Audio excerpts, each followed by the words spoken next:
வணக்கம். இன்றைக்கி நம்ம பார்க்க போகிற சமையல் ஒரு அருமையான டிஃபன் சாம்பார் தான் பார்க்க போகிறோம். எப்பயும் போல் வைக்காமல் ஒரு சீக்ரெட் பொடி அரைச்சி போட்டிருக்கேன். இந்த பொடி சேர்க்கும்போது டேஸ்ட்டும் நல்லாயிருக்கும், நல்ல வாசனையாகவும் இருக்கும். சுட சுட இட்லிக்கு இந்த சாம்பார் ஊற்றி சாப்பிட்டு பாருங்கள், அட்டகாசமாக இருக்கும். வாங்க அந்த சாம்பார் எப்படி செய்யலாங்கிறத பார்க்கலாம். இப்போ ஒரு குக்கர் எடுத்துக்கலாம். 1/4 கப் அளவுக்கு துவரம்பருப்பு எடுத்திருக்கேன். நல்லா ஒரு 10 நிமிஷம் ஊற வச்சு வச்சுருக்கேன். அதை சேர்த்துக்கலாம். கழுவிட்டு ஊற வச்சு வச்சுக்கோங்க. அதே போல் 1/4 கப் அளவுக்கு பாசிப்பருப்பு, அதையும் கழுவிட்டு நல்லா ஒரு 10 நிமிஷம் ஊற வச்சு வச்சுருக்கேன். அதையும் சேர்த்துக்கலாம்.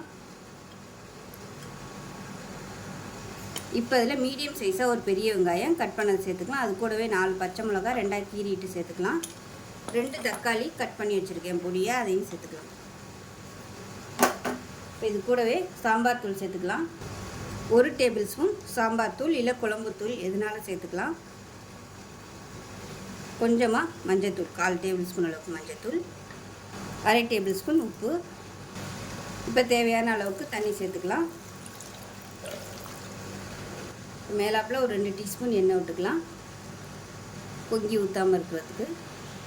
இப்போ குக்கரை மூடி வச்சுட்டு நல்லா ஒரு 5 விசில் விட்டுட்டு பார்க்கலாம். இப்போ ஒரு பேன் எடுத்துக்கலாம்.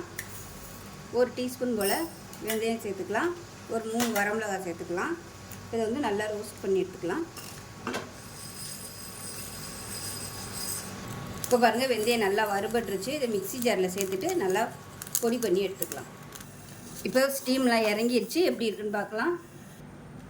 இப்போ இதை நல்லா மசிச்சு விட்டுடலாம்.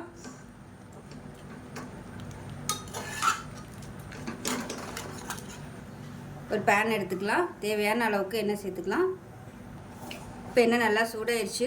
1 டீஸ்பூன் கடுகு, 1 டீஸ்பூன் உளுந்து, கொஞ்சமாக ஜீரகம், 3 வரமிளகாய், கருவேப்பிலை சேர்த்துக்கலாம். கொஞ்சமாக பெருங்காயத்தூள் சேர்த்துக்கலாம்.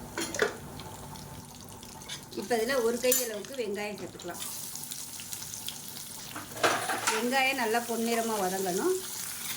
இப்போ வெங்காயம் நல்லா கோல்டன் கலரில் வதங்கிடுச்சு. இப்போ நம்ம வறுத்து வச்சுருக்கிற இந்த பொடியிலேருந்து ஒரு 1/4 டீஸ்பூன் போல் சேர்த்துக்கலாம். சேர்த்துட்டு லேசாக வதக்கி விட்டுட்டு சாம்பார் எடுத்து இதில் ஊற்றிடலாம்.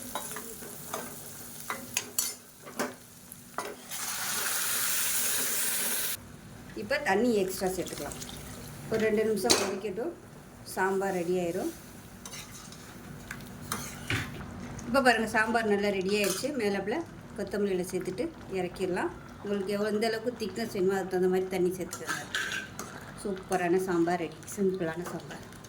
இட்லிக்கு ஊற வச்சு சாப்பிடுங்க, அவ்வளோ அட்டகாசமாக இருக்கும். செஞ்சு பாருங்கள். செஞ்சு பார்த்துட்டு எப்படி இருந்துச்சுங்களா சொல்லுங்கள். வீடியோ பிடிச்சிச்சுன்னா லைக் பண்ணுங்கள், கமெண்ட் பண்ணுங்கள். சேனலை சப்ஸ்கிரைப் பண்ணுங்கள். பக்கத்தில் பெல் பட்டனையும் ப்ரெஸ் பண்ணுங்கள். நன்றி.